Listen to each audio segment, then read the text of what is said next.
You're listening to the Missionary Perspective Podcast with veteran missionaries Eric Johnson and Joshua Mead.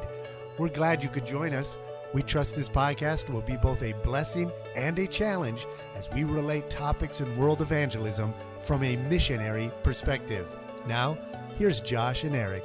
Hi, this is Joshua Mead, and we are glad that you are joining us today for our Missionary Perspective podcast, and we are really excited. Today we have with us veteran missionary Bob Mach. He is serving in the Ivory Coast, or I think technically it's Cote d'Ivoire. Am I right, Brother Mach? Yeah, it sure is, Josh. They ask that it be referred to as Cote d'Ivoire regardless of the language. Excellent. So tell us a little bit about who you are. How long have you been serving in Cote d'Ivoire?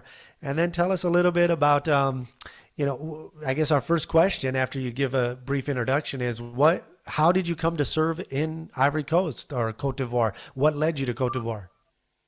Okay. Well, again, Bob and Becky Mach were sent by the Cleveland Baptist Church in Cleveland, Ohio, to the Ivory Coast in West Africa with Baptist International Missions Incorporated.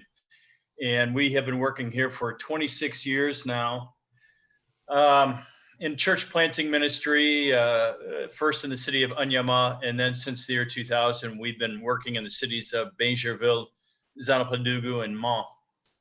How the Lord led me to the Ivory Coast. When I was in high school, I felt the Lord directing me into missions, I guess because once I accepted Christ at the beginning of my 9th grade year, I'd heard the gospel for 2 years, and I just assumed that everybody in the world had that opportunity. I thought, quite naively that the gospel is published and is announced everywhere in the world, and everyone has an opportunity to think it through and come to their decision. And as I started growing spiritually, I, of course, learned that that was not the case, and the Lord kind of used that to move me towards missions.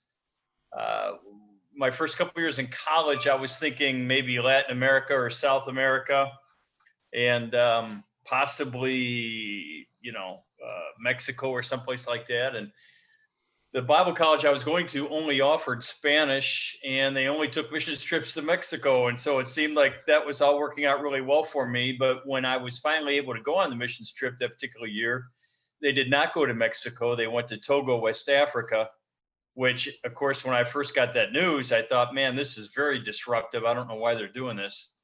But I opted to go on the trip anyway, and very, very quickly upon arriving in Togo, I really sensed that, this was the area of the world that the Lord wanted me to work in. So as I wrapped up college, I knew I was coming back to sub-Saharan West Africa. And it was while I was on staff at church, at our church there in Cleveland, that through prayer and through talking with people and what have you, the Lord narrowed it down to Ivory Coast. You had told me when we came out to Ivory Coast for our missions, what did they call it? Conference, anyways, for missionaries. We came down to Ivory Coast. Yeah, the field conference. And one of the things you mentioned about when you sensed your call to God was you loved it so much coming out and just being on the mission field. Your first, I don't know if it was your internship, but you enjoyed it so much you thought, surely God can't be calling me to that. Talk a little bit about that. The Lord certainly wants us miserable in whatever it is that we're doing. So you just know it's going to kind of be that way. And when I got to the Ivory Coast, it was my first real experience outside of the United States. I mean, I'd taken a very brief trip to Mexico and I'd been to Canada, but this was my first time where I'm really getting put into a different culture somewhere else in the world. And man, I loved it. We got in on a Tuesday, and the following day, Wednesday, our college group divided up into smaller groups of 4 or 5 students. And we each went with a different missionary to their midweek service. And, I'm finding myself in this village here in Togo, and everything's happening in the Ewe language, and I don't have a clue what's going on around me as far as understanding the language is concerned, but was just loving the experience. And somewhere in that evening service, the thought came to me, hey, I can come here. I can come to sub-Saharan West Africa as a missionary. I haven't committed anywhere else. And that was immediately followed up with the thought, no, there's no way that this would be God's will for my life because I'm just loving it way too much. And so for like about a week, I'm kind of going through this bizarre mental process where I'm thinking, boy, what a shame, what a shame the Lord wouldn't have me work here. I'm just really enjoying it so much. And then finally, in my devotional time, it's like the Lord finally got through and said, Bob, sometimes you are so profoundly stupid. Perhaps the reason why you're liking it so much is because this is what I created you to do. So by the time that we came to the end of that trip, I just was very much convinced that the Lord was going to bring me back to sub-Saharan West Africa. I love that. Just amazing how God works in that ways. And sometimes we're just stubborn. We miss it. When you, so you came back, surrendered to the call, Cote d'Ivoire was in your crosshairs. Tell us a little bit, tell us a little bit about meeting your wife. Was mission something she always wanted to do? And then you guys get married, raise support, and then talk about a little bit about your first term. What was your first term like? So introduce us a little bit to your wife, how you guys met, and then a little bit about your first term, your experience. Yeah, Becky is the second of 10 children. She was born into the John Marshall family. My father-in-law was an evangelist during those years. And I didn't meet her until I was 26. It was after my first full year on staff at our church there in Cleveland. And, was quite frankly, really beginning to wonder at that point in time. Pastor Roy Thompson, our founding pastor, was still pastoring the church, and he'd made it pretty clear to me that unless I was absolutely convinced I was supposed to stay single, I really wasn't going to get in any deputation or anything else until I had marriage taken care of. And, that can provoke a young man to getting pretty deliberate about getting himself married, which Right. didn't work for me very well at all at the church there. But after my first year of teaching, that first summer of '89, Becky's family came to our church for her brother-in-law's ordination. And so that's when we first met. It was actually in the bus garage, because at that point in time, I was out there working on another girl's car. And that girl was out in my car going to get something for us to eat. And I remember thinking, Lord, I don't know where she is in my car right now, but if you would just have my car break down wherever it is, that would be perfectly fine with me. And unfortunately, that didn't quite happen, but it did allow for Becky and I to meet. That was in July of '89. I was able to see her for a week in November of '89. I was able to travel with her family in the summer of 1990. And we got engaged in September of 1990, and we were married in May of 1991. So Becky had never sensed the Lord calling her into missions. She just knew she was open to whatever the Lord would have her do. And I was pretty direct about that. And that week in November of '89, where we were able to get together each evening for a week, we got to the end of that time, and she was going to be flying back out to Washington. And her family was going to be on the West Coast for like 6-7 months. And you have to remember, this is in the day before the internet, before cell phones. Right. The only way I could communicate with her was on a landline. And you remember with those, you don't call people on landlines, you call places hoping that those people happen to be there. And as well, you sat down with an actual pen and a piece of paper and wrote a letter and then took it to the post office. So communicating back in those days required a great deal more effort. We got down to the end of that week, and I said, Beck, I'm going to tell you, I've really loved this week. I've really enjoyed this time with you. I'd love to continue to communicate with you, but you got to know, I'm 26, and I don't date for kicks anymore, and I'm going to West Africa. So if you would like to stay in touch, I would love to call and write over these next few months until you get back on our side of the country. But honestly, if you don't see any potential in this, I think you ought to just let me know right now and we'll be done with it. So she went into full arrest. We had to call an ambulance and bring it. No, not really. But still, Becky was very timid at that point in time. And she sort of had to recover for that. But she was able to let me know. She was able to let me know, yes, she'd be willing to stay in contact. But honestly, the fact that Becky never felt a specific call to missions has not in any way created any difficulty for her. I think my wife is the ultimate African missionary. She has done such a splendid job out here on the Ivory Coast. When we first came, we worked in the city of Anyama with another missionary. I mean, I knew, I'm still hacking away with this French, trying to understand it. I don't begin to understand West African culture to go somewhere and try and start a church right off the bat seemed rather foolish to me. And so there was another missionary out here, just a little bit younger than I was, who had been here for a year. And I spoke with him, and we just determined we'd work together.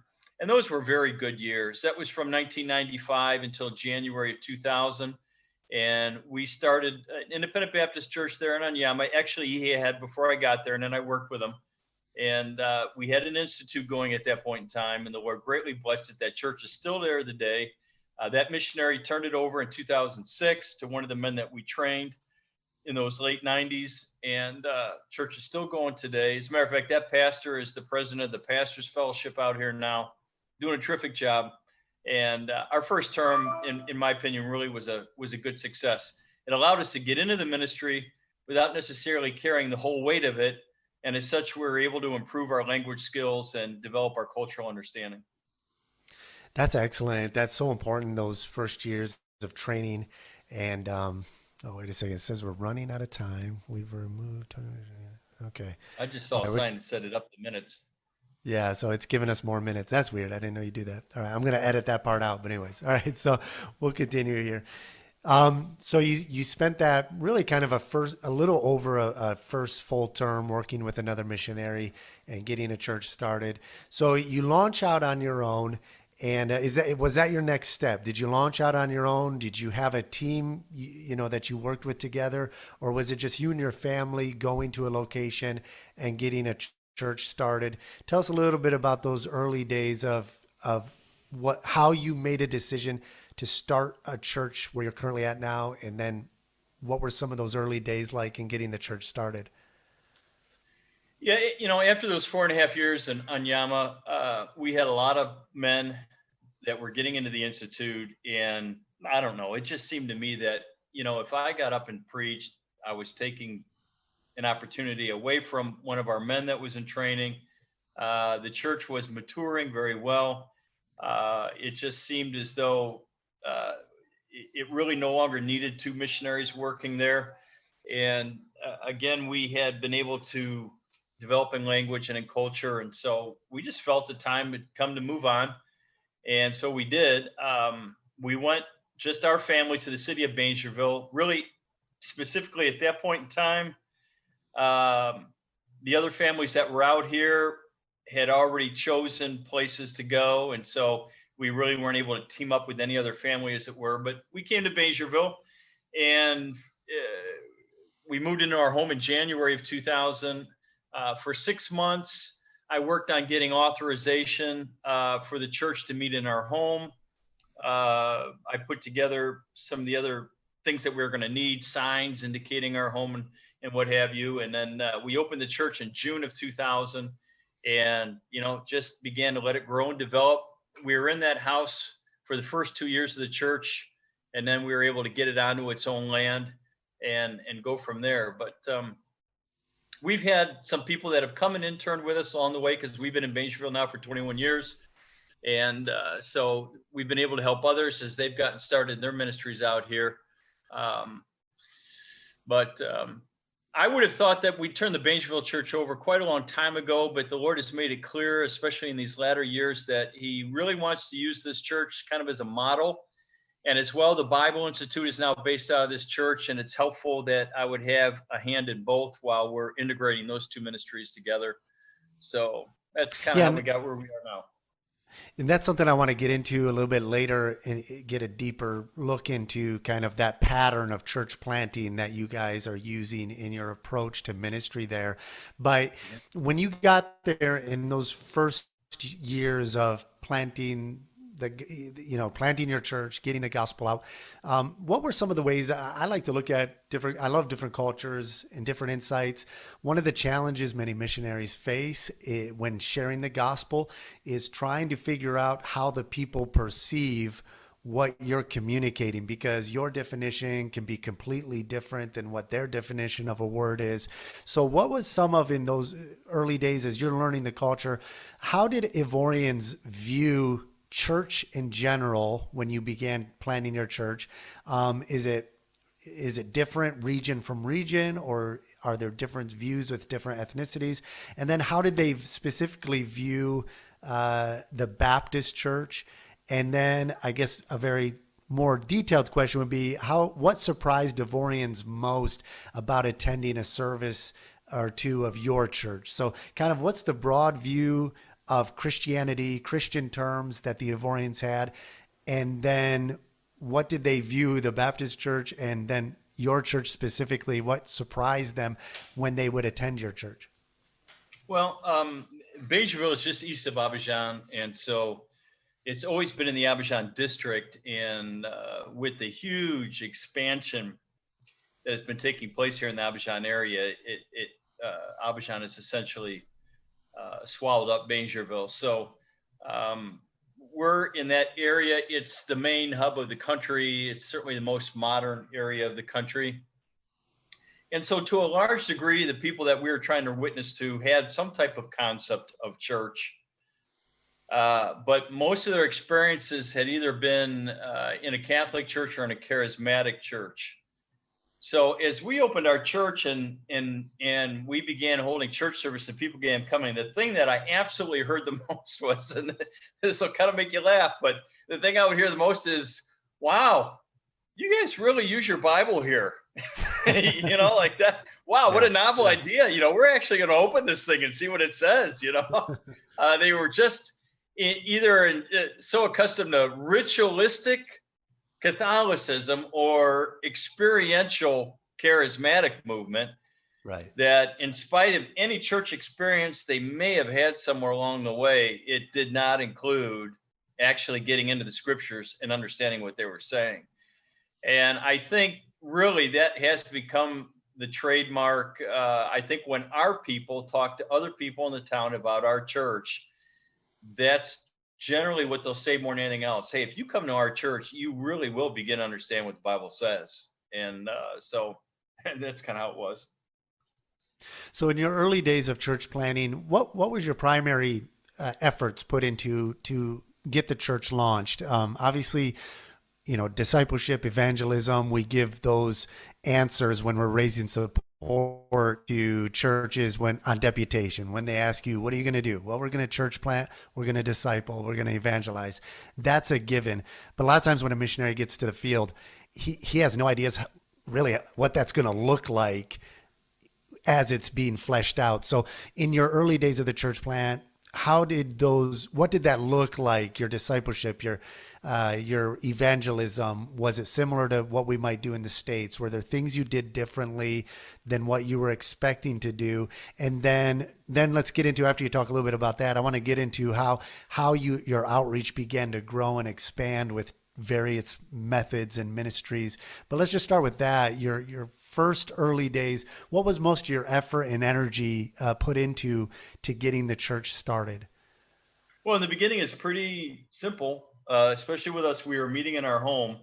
Our house, we've moved since then, but the house we were in at that point in time was on 2 levels, and the downstairs level had a large room with its own entrance out of the property, out onto the road. And so it was perfect. We could just open up those doors. The folks would come into that room. We'd do the church service there. When we were done, they could leave. And, it didn't leave us with the feeling that we had these people invading our home every time. It worked exceptionally well. But it's right there at the house. You're not developing any church ministries. Essentially at the beginning, you're just establishing your church services. And we just started, with the typical Sunday morning, Sunday night, Wednesday night services. So, so much time to be able to go out into town and evangelize. I just used to walk in the streets or walk through the neighborhoods. That's all I'd have to do. People would stop, start talking, just start sharing with them the gospel, letting them know we had the church going. And, for like the first year or two, there's never a church service without a visitor. Another thing that helped a great bit was just putting up signs around town indicating where our church was meeting. For the first year, I don't think there was ever a service that went by where we didn't have a visitor who said the reason why they'd come was because they'd seen our signs. So we found that to be pretty effective. As people accepted Christ, we began into a discipleship program that, of course, included right there at the top baptism and getting them to understand what that's all about. Right. We had kind of a 16-lesson thing that we like to do, and we would go through salvation, eternal security, and then hit baptism. And as we recognized that they were understanding the concept of baptism and how that was supposed to go and what it was supposed to mean, then we would begin to baptize them. And, we just operated at that level for a long time, where we're just doing the 3 church services because it was in our house. We had to recognize that we had other people living in their homes around us. So we didn't use a sound system. We didn't have any other activities there outside of those 3 services each week. And the church really grew. I would say within a couple of years, we're well over 100. And it was getting a little rough there at the house, Right. because that room downstairs, I could have about 70 adults in there. And the kids we had out back underneath the tent. And, we were packing that place at about 90 on Sunday morning, 90 adults and the kids out back. And it was, getting very challenging, which was why we were so thankful to get onto our property when we did. But that's kind of how it got started. I mean, I often think back to those days. So much evangelism, so much opportunity to get out and talk with people. After these 21 years with the church and with the Bible Institute, I mean, my ministry now is really heavy in the Bishop area, organizing and administrating and overseeing and helping those ministries go. But back in those early days, all kinds of opportunity to evangelize and get out and talk with people. And so that's kind of how it was. And it stayed that way for the first 5 years. Yeah, I remember coming out. I loved just the spirit of the church there and seeing the dynamics of the ministry. And I encourage you at the end of the podcast, Brother Mach will leave his contact information, how you can follow his ministry, learn more about it. But it's just incredible what the Lord is, how he's using you there, what he's doing. One of the questions I had is, here in Senegal, our experience working with specifically the Wolof people, being predominantly Islamic, is that your religious identity here is completely tied in with both your national identity and your ethnic identity. It's inseparable. And so they view church as being the Tubab religion, right? The white guy religion, unironically, as they, totally embrace Arab culture and Arab dress. They're calling the members of our church just followers of the white people. But that being said, in Ivory Coast, is it a similar perception with when you have a foreigner, such as yourself or myself working in a country? Is the church viewed as the white guy's church, or is it just viewed as we're all believers, we're one in Christ? Or was there kind of a transition where this isn't Bob Mach's church that you're starting? Was that ever even kind of assumed with those who would come and join, to where it is now, where when I was there just a couple of years back, this is an Ivorian church with Ivorian leadership. And so was that always like that from the beginning, or was that intentional in your part in the way that you led, or did it just happen? Well, when we started the church, I did not have an Ivorian candidate to become the pastor. So obviously I'm functioning in that capacity. And the fact of the matter is we went for many, many years before the Lord, began to work in that area and demonstrate to us who that candidate would be. But I think the best answer to your question is to say that it really varies depending upon who's doing the talking. I think that most of the people in Bingerville that are aware of our church who have never visited our church may be inclined to refer to it as the American church. And that would not necessarily be with any derision as much as just distinction. Sure. There's a Korean Presbyterian church that's in our town. And so, the folks who refer to that, well, that's at that Korean church over there. Because I've started the church and I'm known in the town, they'll say, well, they may say, well, that's the American church. But honestly, as best as I'm able to tell, there really isn't anything negative about that. It's just a means that they've adopted for distinguishing our church from any other one. Right. And that was really, the crux of the question, because here, obviously we went for many years with just, our leadership, with no prospect at all of a national leader until the Lord led a young man who's now the lead pastor of the church here. But there is within the culture here a negative connotation to Christianity in general. Obviously, we're in a different part of the world. So I guess, yeah, my main question, and you answered it, is that obviously it's going to be looked at as, there's an American there, and so that's going to always stand out. That's what we noticed here. Anytime there's a foreigner involved, that's going to stand out like a sore thumb. But are there any negative connotations to that? And if not, then it's not an issue that has to be addressed in every culture. In ours, we have to try to address it a little more than maybe in a place like Cote d'Ivoire. So go ahead. No, I was just going to say, I don't think that generally speaking, it's negative. You always have some personalities that don't deal well with differences and want to hold to what they view to be traditionally theirs. But generally speaking, here in the Abidjan area of Ivory Coast, I honestly don't believe that my nationality and the fact that I've come here as a foreigner and started this work, I don't think that is generally viewed negatively. Right. Yeah. So as your church is expanding, it's growing. Obviously, you outgrew your downstairs at your house. So you branch out, purchase property. You have a nice a building where your institute is held, the church meets, and that's in development. So as your ministry grew, what are some other tools and resources that you began to implement to outreach a little bit further and expand the reach of your church? I know you just finished a medical mission. Tell us a little bit about some of those. You told us about when we were there a couple years back, a sports clinic you did, things like that. Tell us a little bit more about how you were able to multiply and expand the outreach of the church through other outreaches.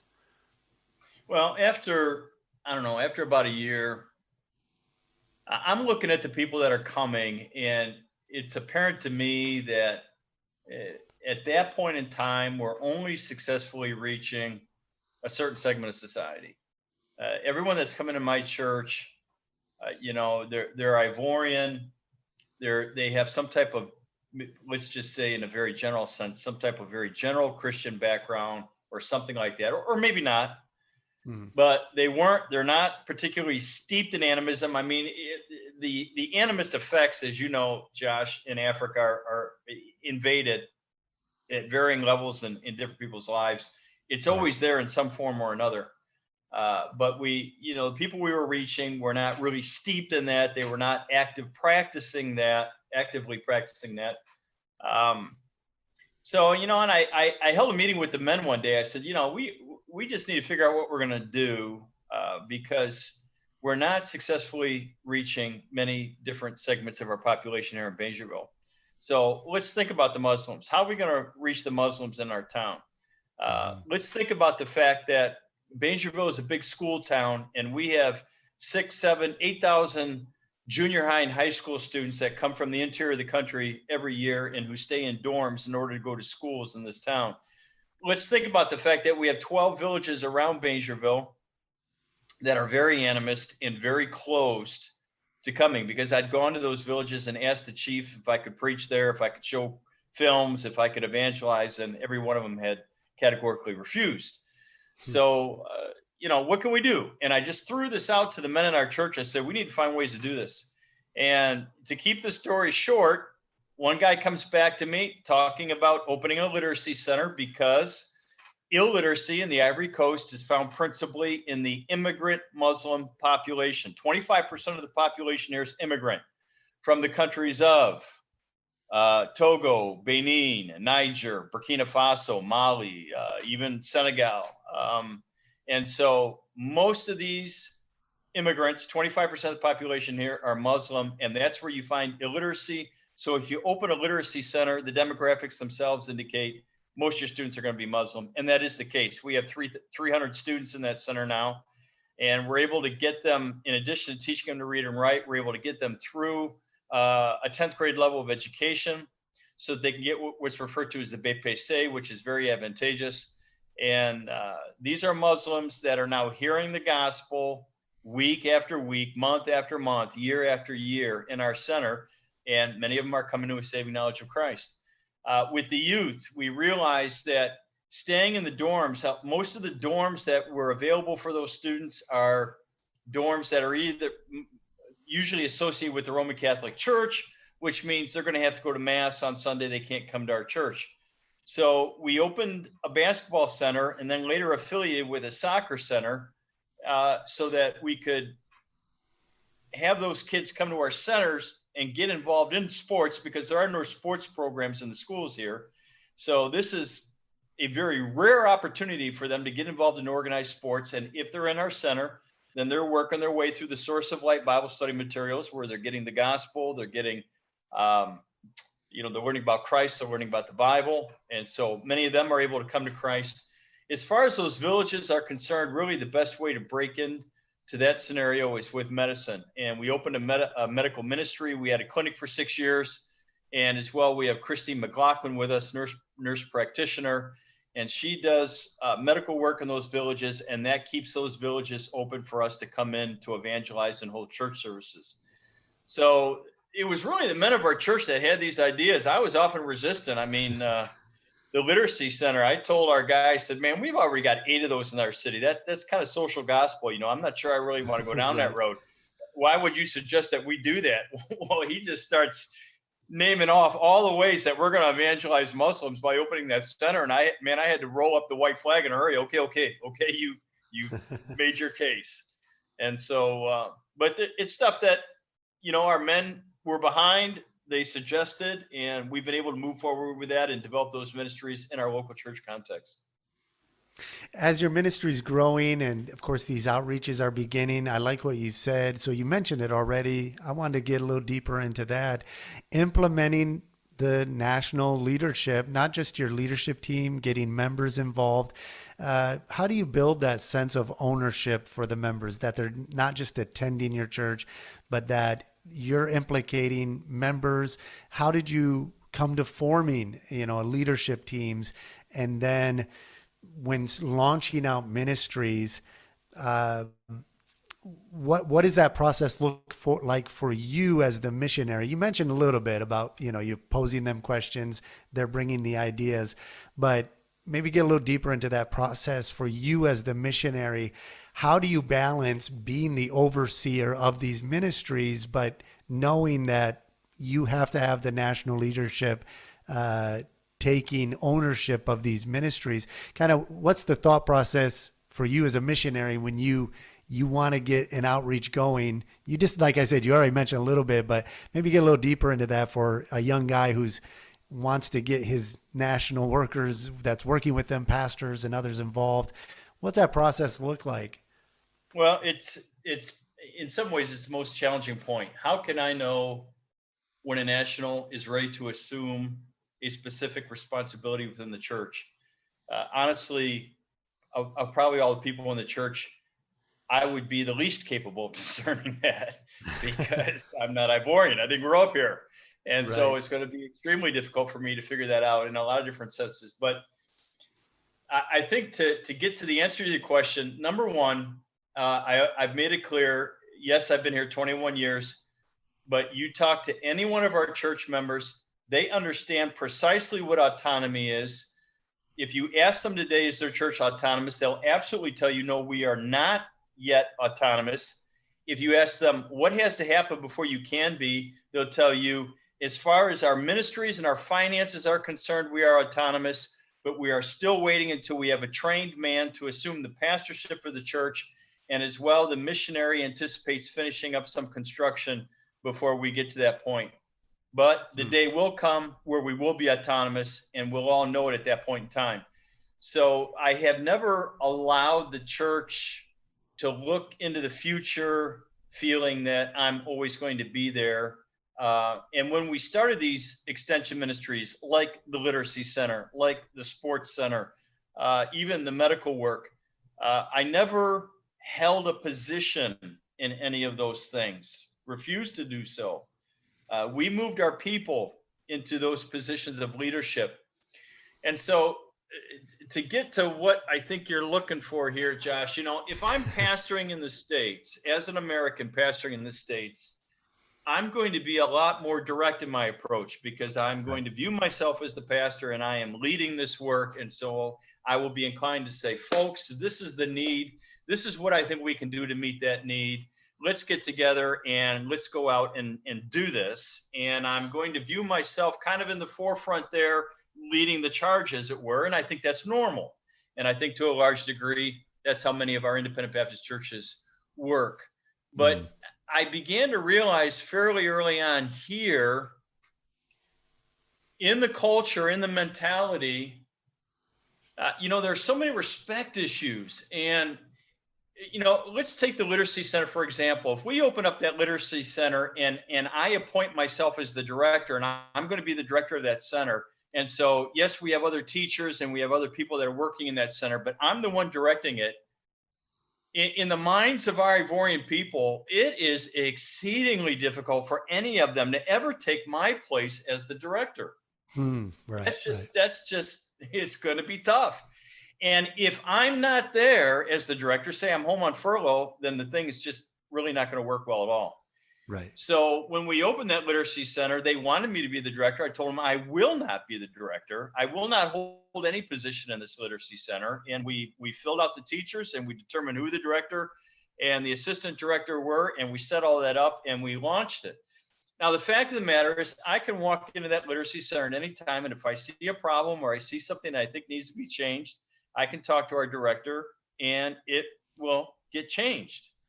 But the reality is, that Literacy Center runs itself. And even when I'm here in the country, it's pretty rare that I'm actually up there at the Literacy Center, unless I've been invited to come and take my turn in the preaching circuit. So that ministry runs itself. The basketball center runs itself. I do not have a title. I don't hold any specific position in that. The only position, the only title, and I modify this as I speak to the people, but the only thing that you can really say that I am is, at this point in time, I am functioning as the pastor of the church. I don't hold any other title. I don't perform any other responsibility on any official level. All that is for the people to do, for the church to do. And in that way, nobody's ever taking my place, because the Ivorians have held those positions from the beginning. Right. And the real key was just knowing when somebody was ready to do that. And yes, there were times I asked people to do things, and yes, I realized I should not have done that. But I mean, that's just part of the process, and we moved things around as we needed to do that. But I can go home on furlough, and everything continues here perfectly well. It's just that I'm obviously not preaching, so our men take their turn in the preaching, and our men take their turn in leading the church services. But I have viewed my role as a missionary not as being out front directing, but as being a catalyst. What can I do and say to provoke the people to what has to be done, so that from the very beginning, they're the ones that are doing it? And that seems to have yielded more success than the direct approach, let's say. Well, that's exactly the answer. You answered what I was trying to articulate. And it is something that's difficult to articulate, I think, for a lot of missionaries, that weird reality of you're leading a ministry, but at the same time, your hands aren't in everything in that direct approach, like you said. And it sometimes is hard to articulate that role of how it works. I like what Malik Job, the lead pastor of our church here, what his brother said. He held a seminar on soul winning and door-to-door soul winning and evangelization last year. And one of the things he said was, we're grateful for the missionaries in the past who have come and the missionaries who are here now. But he said, it's time for us, we the Senegalese, to step up and to begin doing the ministry and taking the lead. And this statement he made, he said, we need to let the missionaries lead from the shadows while we take the front. And I think that was a good way of articulating it, that, it's a role where we do the same thing. We start a ministry, but I'm sitting in the background, especially kids ministries. I'm not involved directly because there's laws here where, a foreigner can't be involved directly with teaching children and things like that. But I'll sit back in the shadows and sit back as things are going, kind of overseeing it. And so sometimes that's hard to articulate. I know one pastor I talked with before I came back, I was explaining our vision. I told him that we just confirmed a lead pastor. The church voted and accepted Malik as our lead pastor. And he said, well, what does that make you, like the assistant pastor? Is it going to kind of be easier now for you? And I just got to laugh because I thought, actually, I'm going to have probably double the work now because of where what we're looking at doing with expanding, which leads me into this kind of closing up here, which is as your ministry grew and you began to bring in more leadership and the church got more involved and you're overseeing these different outreaches, you decided, when did you kind of decide you would take the approach of making your church kind of a central hub of bringing guys in, training them, and then sending them out? When did that become a decision that you would follow that pattern? And then kind of maybe start us from, have you started churches out of your church? And what's the process look like from vision to training a guy and then the process of actually getting that started? What's that look like? The area of pastoral training, I think, has been one of our biggest challenges out here in Ivory Coast. Very early on in the life of BIMI missionaries here, we had a Bible Institute. And unfortunately, there was a specific dilemma that developed, and that institute was not able to continue beyond the early 90s. And after that point, throughout the 90s and the beginning of the 2000s, there was kind of a decentralized approach to pastoral training where each missionary is just kind of training his own guys, which, certainly is an option, but it began to become apparent to me. I mean, here you got one missionary that's beating himself up to teach 4 classes to his pastoral candidates. And there's another missionary over here beating himself up to teach 4 classes to his pastoral candidates. Why don't they just put them all together and they each teach Right. 2? I mean, Right. Right. And a multiplicity of professors is a good thing anyway, at least in my opinion it is. So, it was challenging. And when we were in Anyama, we opened an institute. But once I left Anyama and we started approaching the time where that other missionary was going to be leaving, that institute closed. And so, I felt burdened about that. And so in 2003, we had another autonomous church that wanted to open a Bible Institute. And I agreed to work with them for 5 years to do that, but there were challenges in that. And after that 5 years, we were no longer doing that. And the effects of this were becoming apparent within the country because we just simply were not getting men trained the way that we needed to. And I began to evaluate this like around 2006, 2007, and felt very convicted about it, very burdened about it. And so I began to determine, what is it going to take to have a Central Bible Institute again that will meet the necessary needs in order for our candidates to be able to come and get this training. And I knew we were going to have dormitories.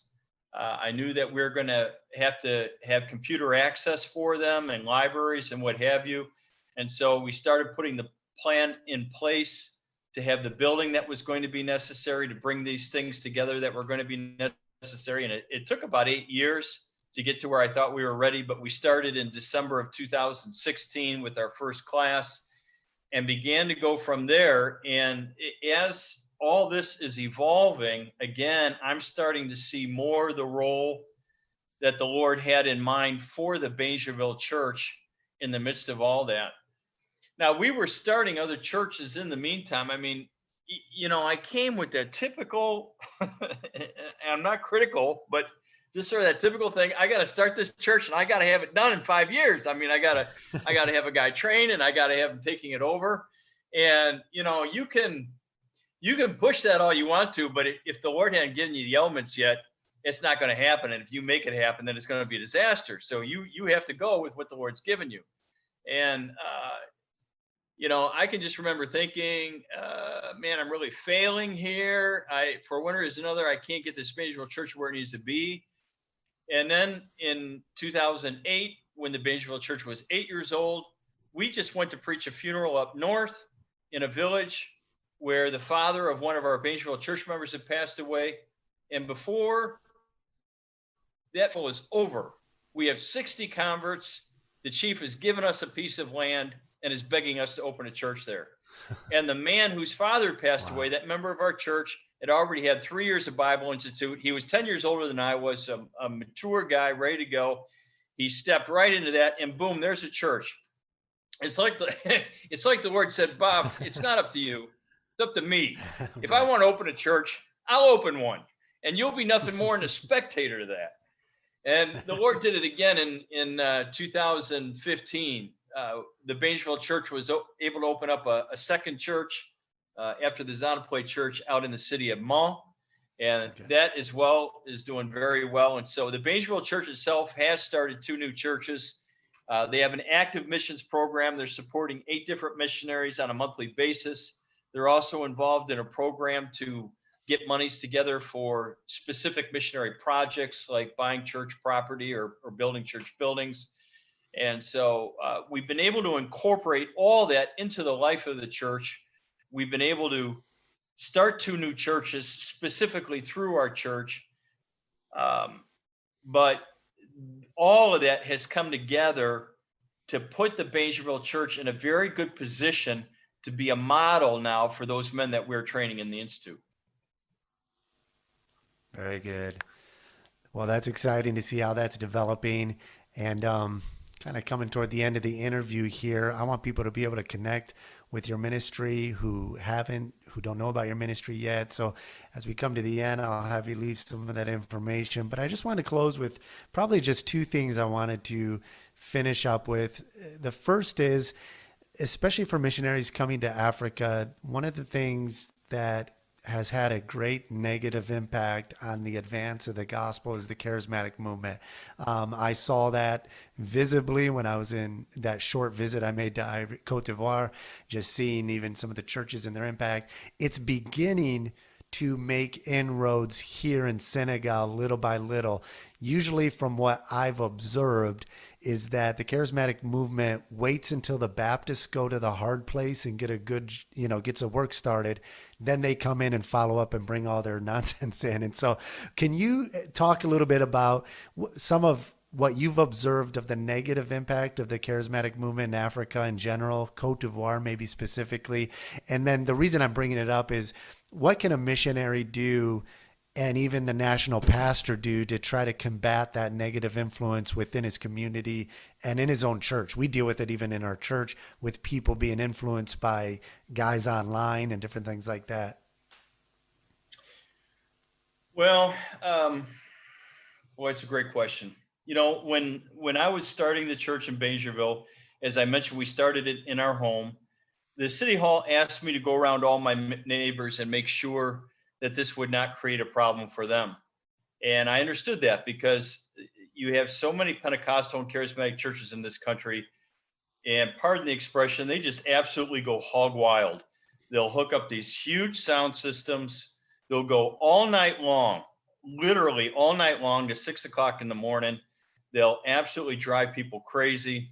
And so when you start saying, I want to start a church in the house, you can recognize that might get you a whole lot of opposition very, very quickly. And so I went around all my neighbors to explain that I wanted to open this church, but our church will have no sound system. There's just not going to be anything about it that's going to be a problem for you. And we're certainly not going to do any all-night services. But as I was talking to one of my neighbors, I explained that to him. Now, this is a very well-educated man. He has a PhD in education from the University of Laval in Quebec. He's worked for the Ministry of Education for a number of years. He was about 50 years old at this point in time, still in his career. And I talked to him, told him what we wanted to do, and he said, well, it sounds, if your church is the way that you're describing it, I don't think I'll have any problem with it. I said, okay, that's great. And I went from there to ask him about his religious background. He said he'd been Catholic. His family was Catholic when he was first born, but that he hadn't been in the Catholic Church since the day he got married. He felt like Catholic Church was empty, nothing to it. I said, well, have you ever visited any other church? And he said, yeah, he had a colleague that went to the Foursquare Gospel Church, and he visited there a couple times. And I laughed. I said, wow, I mean, you've hit the two extremes. You've got the dead Catholic mass on this end, and Foursquare Gospel in the charismatic spectrum. That's about as extreme as you get. I said, what'd you think of that? Now, this was his answer. This is a man who has not accepted Christ, an educated man, and he said to me, the charismatic movement is nothing more than West African animism using Christian terms. Right. Now that is. On the spiritual plane, that's a nuclear bomb. Yeah. Really, it is. Yeah. And, it took me a long time to digest that and to really understand what he was trying to say. But the fact of the matter is, a practicing animist who for one reason or another may feel like he no longer wants to practice animism is going to feel remarkably comfortable in the charismatic church and is going to feel very much like he's been doing the right things. He just has not been doing them for the right person. I see. Yeah. And this is devastating. This is devastating. So, as we start our church, we are huge on declaring with our people that we do nothing that is not substantiated and commanded in the scriptures. So everything that we're doing as a church, we're constantly going back and saying, why are we doing this? Okay, this is why we're doing this. And we open up the scriptures and we show from the scriptures why we are doing it. Why are we not doing this? We are not doing this. We open up the scriptures, we take them. These are the reasons from the scriptures why we are not doing this. The charismatic movement, of course, the guys that are leaders in the charismatic movement, yes, they write books because, frankly, charismatic leaders are about nothing more than earning money.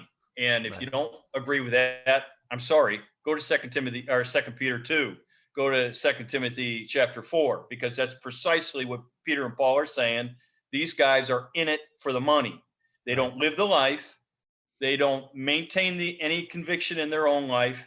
They are simply carrying out a type of religious whatever in order to have money and to have power. And so that's very much the case here in the Ivory Coast. So we hit very hard on the authority of the scriptures. We hit very hard on false doctrine and false teachers. And to bring this to a conclusion, to give an example of where this can get so destructive, every charismatic church here in the Ivory Coast, I feel pretty comfortable saying every, I'd be shocked, quite frankly, if there was a charismatic church that did not practice this. They like to practice what they refer to as deliverance. And of course, from the scriptures, we think deliverance is a great word. We were delivered from the bondage of sin at the moment that we accepted Jesus Christ as our Savior. But the deliverance ministry with the ministries, with the churches, the charismatic churches here in the Ivory Coast, says that a specific sin can be imposed upon a Christian, and that he will continue in that sin regardless of his will, because a demon or whatever is imposing that sin upon him. Ergo, he is in need of a quote unquote deliverance, which means the leader or the pastor or whoever that church is going to have to do some whacked out spectacular thing that delivers that individual from that particular sin. And now all of a sudden he doesn't feel like he has to do it anymore, and he can go on with life without doing that sin. And this is practiced so widely that I get asked this all the time. You guys have deliverance ministry, or when do you have your deliverance service, or how do y'all handle deliverance, And my answer to that is Jesus Christ's death and his shed blood on the cross was sufficient to liberate anyone who comes to him in faith from the bondage of sin. If indeed a person is genuinely born again and he finds himself in a habit of sin, it is because, as James says, he has given himself over to his own lust. He has fed his sinful nature, and that is why he now feels powerless to get out of it. The answer is not some whacked out deliverance service. It is simply recognizing that sin, confessing it, and now feeding the Spirit, feeding the divine nature, as Peter refers to it, and allowing that to grow. And if necessary, get some brothers and sisters in Christ to hold me accountable so that I can get out of this. But I'm telling you, that deliverance is so destructive to good theology concerning Christ, good theology concerning salvation, good understanding as to how the Christian life is to be conducted. And it's brutal. It's terrible. And the charismatic movement is responsible. I'm telling you, by the time everything is said and done, it will have been responsible for sending more people to hell than maybe any other. I don't know. Perhaps only the Roman Catholic Church excluded. Yeah. And I thought you brought up a point about the way that animism plays a role in the charismatic movement. I know you mentioned you're working on, you told me earlier, you're working on a dissertation on animism, West Africa. I want to have you on another podcast and just discuss that topic. I think it would be a big help specifically to missionaries in Africa. And so we'll dig deeper into that maybe in a future podcast, have you on to discuss that again. But we had the same issue dealing with a lady in our church here. She had a cataract. It was that simple, but she came from a charismatic background, and Pastor Malik and I sat her down. We said, look, there's money was just sent by somebody randomly, specifically for her as a gift. Somebody who had been on a mission trip here wanted to send her money. So we said, look, there's money here. Somebody just sent it. That's God telling you that you just need to get this surgery. She kept telling us, no, God's going to heal me. He's going to heal me. Yeah. And I believe God heals. But it took us about a month to convince her that this is simply and we took her to James, and I said, look, anytime healing is done in the New Testament church, okay, there's no more healers out there. And we hit on those same things all the time too, false teachers and the fact that nobody has the gift of healing nowadays and things like that. Healing is done within the context of the church. You call the elders of the church and they pray over you. And I told her one of the reasons why that James instructs that is because the pastors can try to discern if there's sin in your life that maybe is, rooting in this, and you need to confess sin because you're already, yes, like you said, you're delivered in Jesus, and you don't need some wacky type of, show to put on. She finally was convinced that, yes, this is simply a minor surgery. She was going to get it.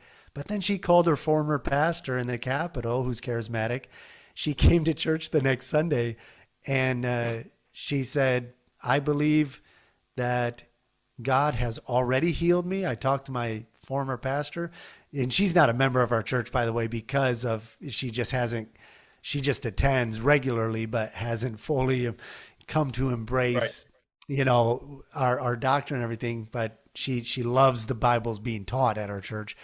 So that's what draws her. But she said, talk to my former pastor, and he told me I just have to believe that I'm already healed.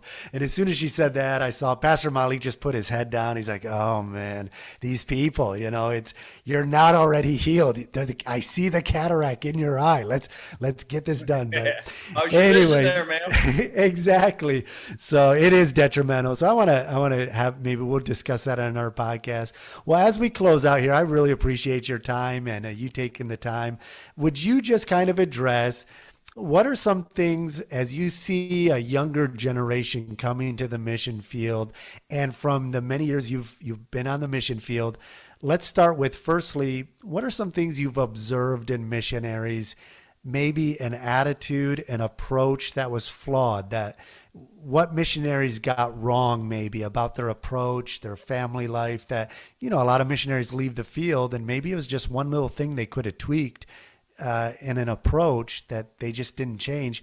What's maybe some things you've observed in missionaries that they got wrong that they should have changed, or even in your own life, things that you changed maybe that you learned? And then for a young guy coming in, a young family, a husband and wife, what are some things that they should have in mind, given that idea of sometimes we have a Western mentality of doing things. What's the quickest way to kind of learn to adapt to the culture and accept things. And we'll just kind of close out with that. Well, Josh, since 1994, there have been 30 independent Baptist missionaries that have left the Ivory Coast. So we Wow. have observed this and watched it happen. And there are, in fact, many different reasons that can provoke that. But the one that seems the most important to me is this. For many years, we kind of got in a pattern in the States to where, an individual feels the Lord calling him to mission. So we shoot them off to Bible college, and there's not much contact with them while they're there. And finally, they graduate in May, and they get married that summer, and they start deputation that fall because, bless God, they just absolutely have to get to the mission field as fast as they possibly can. And the fact of the matter is, number one, they never did do the ministry really in any real context over any real period of time. So they did the academics and they went to the classes, but there was never a time where somebody said, you are in charge of this ministry for the next 6 months or for the next year.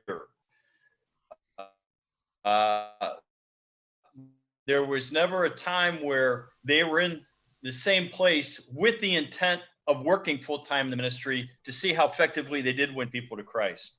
There was never a time where you could check out, how is he as an elder? How is he as a pastor or a shepherd? How is he as a bishop? Is he able to do these things? The fact of the matter is, churches are ordaining these guys and authorizing them and sending them out without any real idea whatsoever as to whether or not they can actually do the job. And for me, that's very problematic.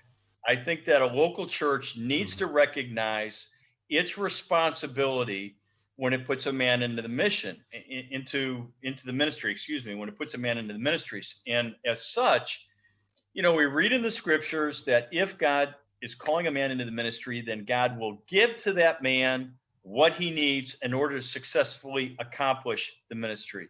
So the simple fact that a young man stands up and says, God's called me to be a missionary, does not mystically make it so. I really think at that point in time, it is for his local church now to engage with him and say, okay, you feel the Lord calling you into missions, let's work on that. And as he goes off to Bible college, we're actually paying attention to his grades. We may even have a conversation with a professor or two to find out where he is strong, where he is weak.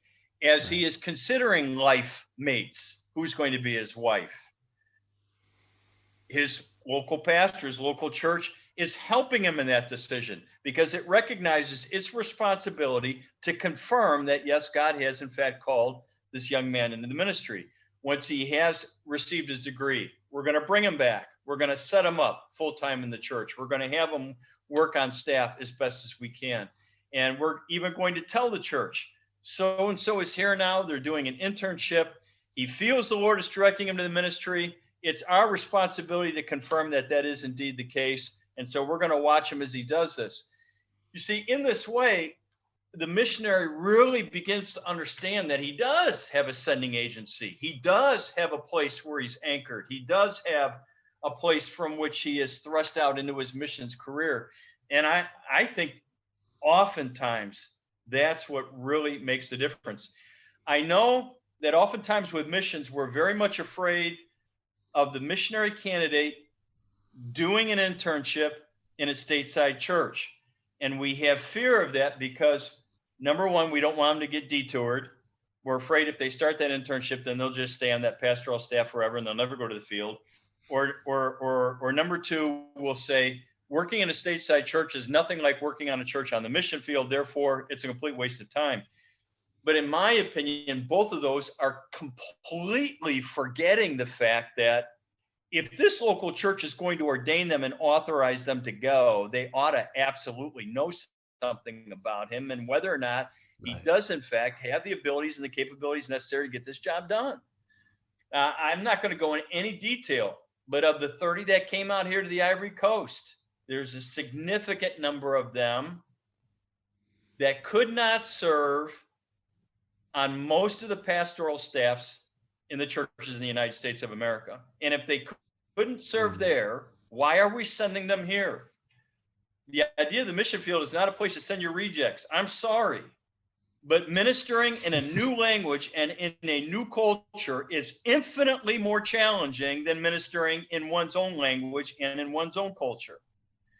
And so when it comes to missions, let's have our candidates prove themselves ministerially to their local churches so that when they send them out, they're doing so intelligently, knowing that God has in fact given to this person what they're going to need to accomplish the ministry.